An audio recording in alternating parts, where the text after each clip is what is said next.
Hey everyone, happy Tuesday and welcome to another episode of Day in the Life of Vintage Classic Specialist. Our daily updates here of our little VW restoration shop.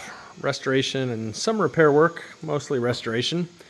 So let's see what happened here today. Today was a bit of a weird day for me because I spent the majority of the day running errands. I'll talk about what those were in a little bit. Well, actually, I'll mention one. One of them for this one was taking the tailpipe and the baffle for ceramic coating. Unfortunately, when I took his muffler, I forgot to bring those two other pieces. So yeah, they're now getting ceramic coated. That's a little pipe that kind of runs side to side that has like a little muffler in it, and then the tailpipe that kind of attaches to that and sort of bends down. So those are going to be ceramic coated now to match his amazing, if you can see it up under there, it is amazing NOS muffler, which we also ceramic coated.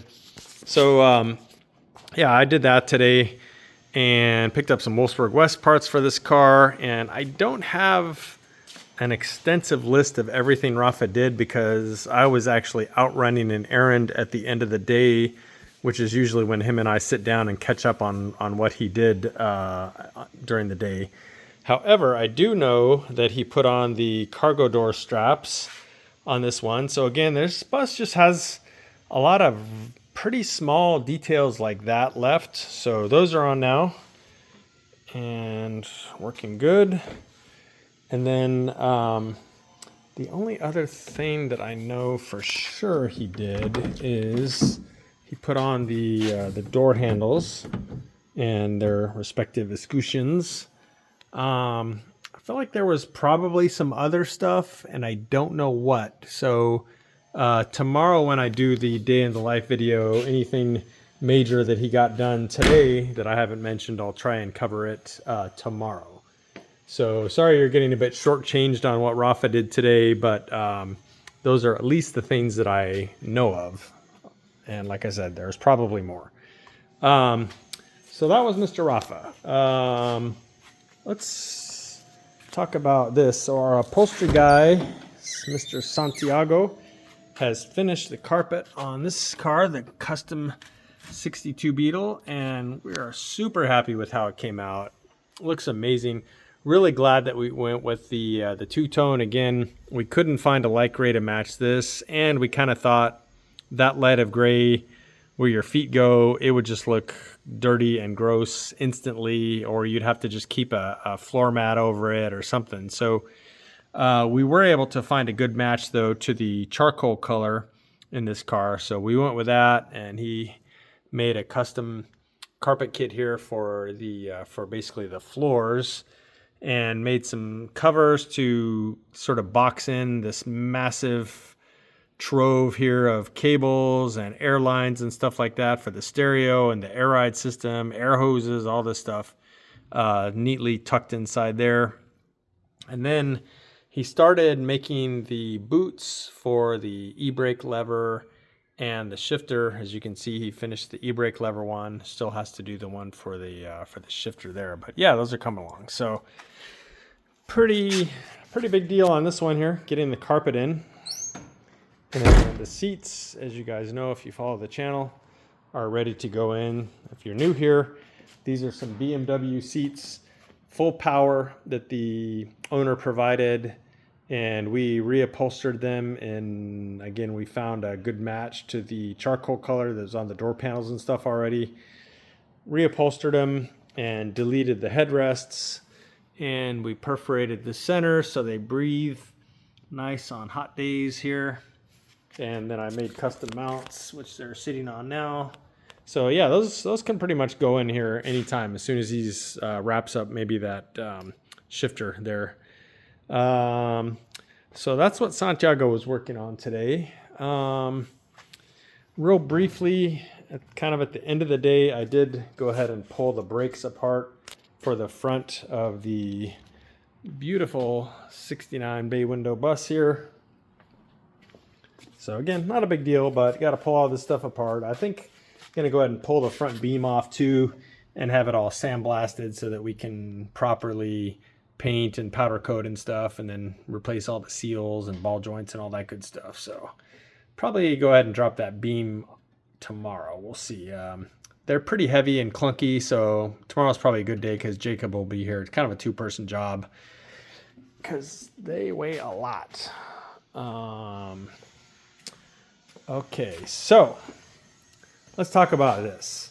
So this is, if you follow the channel, you know this is a 68 Ghia that came in, one family car. The current owner, the lady, drove this car all through high school and I think into her adult life after her parents had, I don't think I'm confusing my stories here. I know that she drove the thing all through high school and I think college and into her adult life. And I think her parents were the original owners.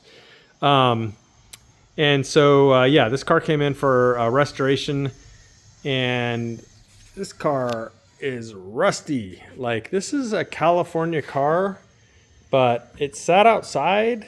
I don't know. I feel like California cars, even when they sit outside, they don't usually, ouch, I think I just got a metal splinter. They don't usually get this bad, but this car is kind of a rust bucket. And so, yeah, let me show you guys some more areas. You can see this kind of bulging out here. So this is all rusty here. Likewise, this side, you can see it kind of puckering out here. The whole bottom here, or the bottom sides, and then a good portion of the little package tray here. The rockers, which is kind of a pretty normal area for these. And then look at this. Ugh. So into the dash here on both sides. And then the edge of the hood's pretty bad. The edge of this fender. The nose isn't too bad. There's a little bit up here by the bumper mounts and stuff like that. So anyway, the long errand I was on today, which literally was about a 4-hour errand, I went all the way out to Menifee, which is about an hour and a half with some traffic from here, to look at a donor or a possible donor Ghia body that we're probably going to acquire. I need to run a couple things by my paint and body guy, and probably going to go ahead and pull the trigger on it because with it we're going to get a very clean hood, so you know we won't have to fix all this. A very clean deck lid. So again, this one, the bottom corners of it are all rotted out, and then the body up to about here. So unfortunately the donor car at some point, I don't know if it was a race car or what, it's a Ghia obviously, and it has a one-piece fiberglass front end. So again, he has a hood that he's going to give us separate from that car. But I was kind of hoping to get some fenders, because these fenders where they meet the body along here are pretty gone. So luckily it's a fairly simple area where it's just kind of a gentle curve this way, and then obviously there's like a right angle here where it comes down and meets the inner structure. So that's why I need to talk to my my paint, body, and metal guy, see if he's comfortable forming those pieces. I think he probably is, but I don't want to, assume anything. So we're going to chat with him tomorrow and see what he thinks about that. If that's the case, we're going to go ahead and pull the trigger on that donor car. So we'll pretty much have everything pretty good, sort of from here back, plus a nice hood. So anyway, yeah, very long afternoon driving out and back from Menifee. Those of you in the Orange County area, you'll know what I'm talking about. It's pretty out in the sticks, but that's where our guy is, and he's got a body that's a very good donor for this. And the price is pretty reasonable. I'm not going to say what it is, but pretty reasonable, I think. So, yeah, that is the plan for this thing. Is if we don't end up with that donor body, we're going to find a different one, and yeah, start cutting and welding. So as you've noticed, the door is off. So my paint and body guy, which I guess I should just start using his name. I don't know why I'm always just calling him paint and body guy. So his name is Rene. So Rene went ahead yesterday actually And I forgot to mention this on yesterday's episode. He pulled the passenger door off and started in on it. And surprisingly, despite the rust like everywhere else on this car, the doors are pretty damn good. So, I mean, it had some Bondo on it. It looked like it had some little dents and dings and stuff that he's straightening out. So he's, you know, going and metalworking the dents and dings out, doing some shrinking in some areas and stuff like that. And yeah, I think he's already got like done 1 or 2 passes of skim coat on the door. So that door is actually shaping up really fast. So yeah, I went ahead and started with that door. I'll probably do that one next. And then maybe by the time he's finished with that door, we'll have the donor body, and then he can go to town. I think he said he's probably gonna cut this back section out, maybe even like this, down to where it meets the deck lid. So like here, and then, you know, over there past that spot. Instead of patch it in kind of like this part way, I think he was saying he felt like it would be better to go kind of all the way down and then patch it, you know, inside there somewhere. I don't know. I'm not a metalwork guy, so whatever he thinks is going to work best, I will trust him because he is the master at this stuff.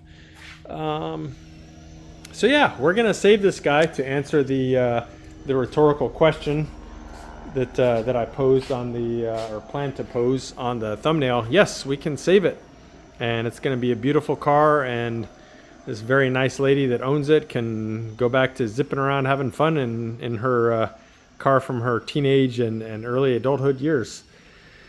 So I think that's it, guys, today. I mean, I mostly spent the day running errands, picking up parts for that one, dropping ceramic coating off, running out to you-know-what, Egypt to check out a donor body for this one. And that's about it, guys. Got to do that kind of stuff sometimes. So thank you guys for watching, and we'll see you again tomorrow. Bye.